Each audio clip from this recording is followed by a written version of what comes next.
Hello दोस्तों। तो आप लोगों को हम बता रहे थे सॉल्ट के बारे में। ये सॉल्ट कैसे बनते हैं। सॉल्ट अर्थात नमक, जिसे आप नमक लवण कहते हैं, वो लवण कैसे निर्माण होते हैं, इसके बारे में मैंने आपको बताया था। शायद आप लोगों ने उदासीनीकरण अभिक्रिया को पढ़ा होगा कि उदासीनीकरण अभिक्रिया क्या होते हैं। उदासीनीकरण अभिक्रिया को यदि आपने जाना होगा तो ये आप लोगों को बहुत ही आसान लगेगा, क्योंकि उदासीनीकरण अभिक्रिया से ही रिलेटेड ये तीनों तथ्य आपके सामने है। देखिए यहाँ क्या है कि उदासीन ये लवण है, अम्ल लवण, वाष्णिक लवण, समौन्य लवण। मैं आपको अम्लों के प्रकार को बता रहा हूँ, ठीक है। तो सबसे पहले आप लवण को समझिए, लवण आपको कैसे प्राप्त होता है। मैंने आपको अम्ल के बारे में बताया, भस्म के बारे में बताया, बताएं कि नहीं बताएं, बताएं। तो यदि आप अम्ल और भस्म की अभिक्रिया करा देते हो तो आपको लवण व जल की प्राप्ति होती है। तो आपको किसकी प्राप्ति होती है? लवण व जल की प्राप्ति होती है। जैसे कि आप देखिए सर, यहाँ ये अम्ल है, ये क्या है? अम्ल है। अम्ल और भस्म की अभिक्रिया यदि हम कराएंगे तो लवण और जल हमें मिलेगा। लवण और क्या मिलेगा? जल मिलेगा। आपको ऑब्जेक्टिव के परिणाम स्वरूप ये पूछ सकता है कि यदि आप अम्ल और भस्म की अभिक्रिया कराओगे तो आपको क्या क्या प्राप्त होगा? तो लवण व जल प्राप्त होगा। ये ऑब्जेक्टिव में भी आपको पूछ सकता है। और इसी अभिक्रिया को हम किस नाम से जानते हैं? उदासीनीकरण अभिक्रिया के नाम से जानते हैं। जानते हैं कि नहीं जानते? जानते हैं। तो इस अभिक्रिया को आप उदासीनीकरण अभिक्रिया के नाम से जानते हैं। अब आप आ जाते हैं इसके टाइप्स पर, मतलब इसके कितने प्रकार होते हैं। लवण के कितने प्रकार होते हैं? ऐसे तो मुख्य रूप से 3 प्रकार होते हैं। मुख्य रूप से कितने प्रकार होते हैं? 3 प्रकार होते हैं। जैसे कि आप देख रहे हो, ये अम्ल लवण है, ये भास्निक लवण है और ये सामान्य लवण है। तो आप इस तीनों प्रकार को देखें। ये तीनों प्रकार का डेफिनेशन आप कैसे बोलोगे, क्या है नहीं है, इसको आप कैसे समझोगे? तो देखिए, सबसे पहले आप ये जानते हो कि अम्ल और भस्म मिलकर लवण व जल बनता है। ये बात तो आपको क्लियर कट समझ में आता होगा कि अम्ल और भस्म मिलकर लवण और जल बनता है। अब देखिए दोस्तों, हम आपको बताए थे कि अम्ल कई प्रकार के होते हैं। अम्ल आपको बताए थे मैंने 2 प्रकार का होता है। क्या बताए थे? कि अम्ल 2 प्रकार का होता है। पहला प्रबल अम्ल और दूसरा दुर्बल अम्ल। कहने का मतलब नहीं समझे सर, प्रबल अम्ल क्या है? प्रबल अम्ल नहीं, प्रबल अम्ल। प्रबल अम्ल नहीं, प्रबल अम्ल। तो प्रबल अम्ल क्या है? प्रबल अम्ल कहने का तात्पर्य ये हुआ, वैसा अम्ल जिसका एसिडिक नेचर हाई हो।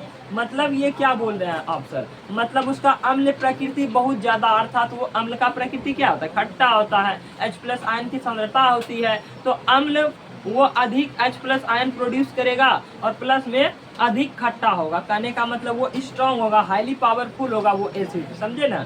तो मतलब प्रबल अम्ल, प्रबल मतलब मजबूत है, और दुर्बल अम्ल कहने का मतलब हुआ कमजोर, वीक एसिड, मतलब बहुत ही कमजोर एसिड, उससे कोई फर्क नहीं पड़ने वाला वो एसिड। मतलब एगो शक्तिशाली हो गया और एगो क्या हो गया? कमजोर वाला हो गया। तो जब 2 तरह के अम्ल इसमें बढ़ गए, एक कमजोर अम्ल और एक शक्तिशाली अम्ल। तो शक्तिशाली को बोलेंगे प्रबल अम्ल और कमजोर को क्या बोलेंगे? दुर्बल अम्ल। तो अम्ल का भी ऐसे हुआ, और भस्म का भी इसी प्रकार डेफिनेशन होता है। भस्म वैसा पदार्थ जो कि जल में जाके OH- आयन देता है, ये ना हुआ, OH- आयन देता है। और प्लस में क्या? प्लस में वो जो अधिक पावरफुल हो तो उसे हम बोलेंगे प्रबल भस्म, और जो कम पावरफुल हो उसे हम क्या बोलेंगे? दुर्बल भस्म। तो आप इसको देखें और इसी से इसका डेफिनेशन तैयार होता है और कुछ भी नहीं है। अच्छा, हमको आप ये बताओ, कोई शक्तिशाली इंसान और कोई कमजोर इंसान को आप यदि लड़ाओगे तो कौन विजय करेगा, कौन विजय पाएगा? तो जो शक्तिशाली होगा, स्वाभाविक सी बात है, क्योंकि सर शक्ति का असर अधिक होगा। जो मजबूत होंगे, जो स्ट्रांग होंगे वो जीत जाएगा, जो कमजोर होगा वो क्या होगा? हार जाएगा। तो उसी प्रकार आप देखो, ये अम्ल और भस्म मिलकर लवण व जल बनता है। अब थोड़ी देर के लिए आप इधर आ जाओ। अब देखो, अम्ल लवण, भास्निक लवण और सामान्य लवण का डेफिनेशन क्या कहता है। तो देखिए, लवण है बट प्रकृति कैसा है? अम्ल प्रकृति का है। कहने का मतलब सर, ये जो बना होगा लवण उदासीनीकरण अभिक्रिया के परिणाम स्वरूप, तो इसमें लवण का मात्रा अधिक होगा, सॉरी अम्ल का मात्रा अधिक होगा, इसीलिए इसका अम्ल गुण क्या है? हाई है। जैसे देखिए, जब एक प्रबल अम्ल की अभिक्रिया, मतलब प्रबल अम्ल क्या है? प्रबल अम्ल मतलब अम्ल वैसा अम्ल जो बहुत ही मजबूत है, क्या? हाईली पावरफुल है। प्रबल अम्ल, जब प्रबल अम्ल की अभिक्रिया कमजोर भस्म के साथ कराई जाती है, ये आप क्या बोल रहे हो? तो सही ना बोल रहे हैं हम कि हम क्या बोल रहे हैं, एक प्रबल अम्ल की अभिक्रिया एक दुर्बल भस्म के साथ कराई जाती है तो अम्ल लवण प्राप्त होगा। ये कोई भी बता सकता है, सिंपल सी बात है। देखिए यहाँ इसके डेफिनेशन को हम इसमें बदल दिए, मतलब प्रबल अम्ल हो गया, प्रबल अम्ल कहने का मतलब मजबूत एसिड, और दुर्बल भस्म मतलब कमजोर भस्म।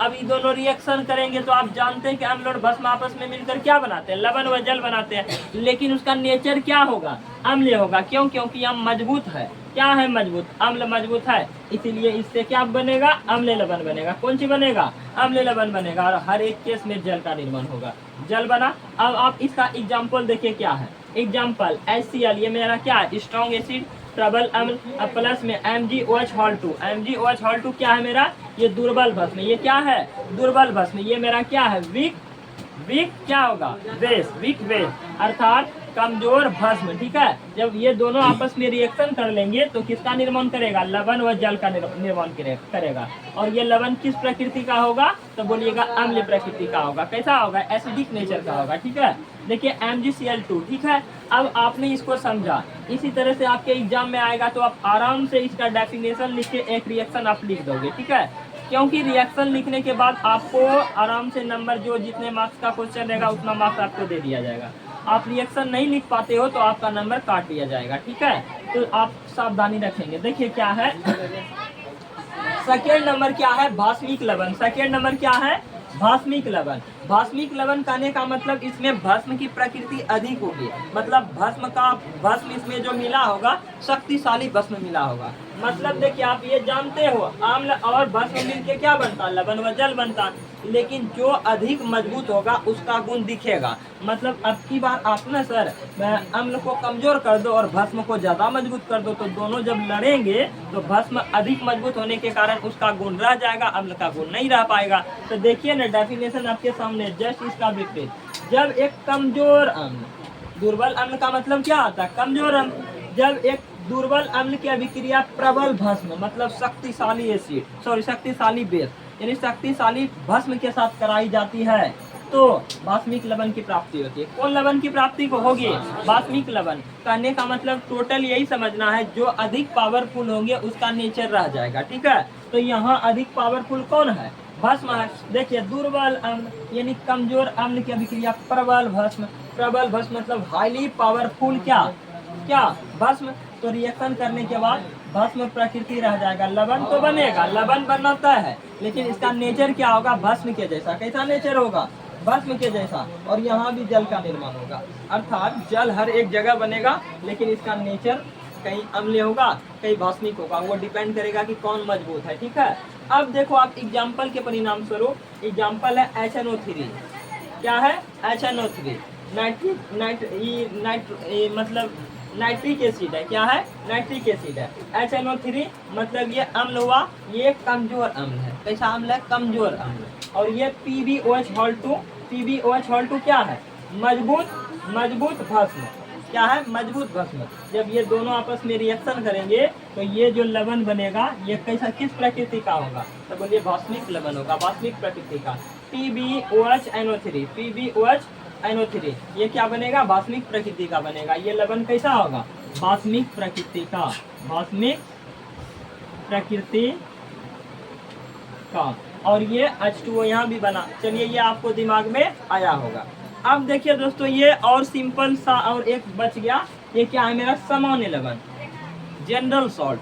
मतलब ये क्या है, आप दोनों को या तो दोनों कमजोर वाला भिरा दीजिए या दोनों अधिक पावरफुल वाला भिरा दीजिए, तो होगा क्या, जैसे देखिए प्रबल भस्म और प्रबल अम्ल को ही मिला दीजिए, यानी दोनों ताकतवर वाला को मिलाइएगा ना, तो दोनों लड़ जाएगा और दोनों अपना गुण खो देगा। भस्म भी अपना गुण खो देगा और लवण भी, अम्ल भी अपना गुण खो देगा। तो ये तीसरे बन जाएगा जिसे हम सामान्य लवण कहते हैं, जिसे हम क्या कहते हैं, सामान्य लवण कहते हैं। जैसे देखिए प्रबल अम्ल, यहाँ क्या लिखे, जब प्रबल अम्ल की अभिक्रिया प्रबल भस्म के साथ कराई जाती है, यानी प्रबल अम्ल की अभिक्रिया प्रबल भस्म यानी मजबूत अम्ल और मजबूत भस्म के साथ कराई जाती है तो सामान्य लवण प्राप्त होता है। कौन सा लवण प्राप्त होगा, सामान्य लवण प्राप्त होगा। ठीक है, अब इसमें दोनों हट जाएगा, न भास्मिक रहेगा न अम्ल रहेगा, क्योंकि दोनों बराबर था, दोनों बराबर था, तो कैसे अब दोनों बराबर हो गया है। देखिए प्रबल अम्ल की अभिक्रिया प्रबल भस्म के साथ कराई जाती है तो क्या बनेगा, सामान्य लवण बनेगा। क्या बनेगा, सामान्य लवण बनेगा, प्लस में जल बनेगा। देखिए HCl ये मेरा स्ट्रॉन्ग एसिड है, क्या है, स्ट्रॉन्ग एसिड।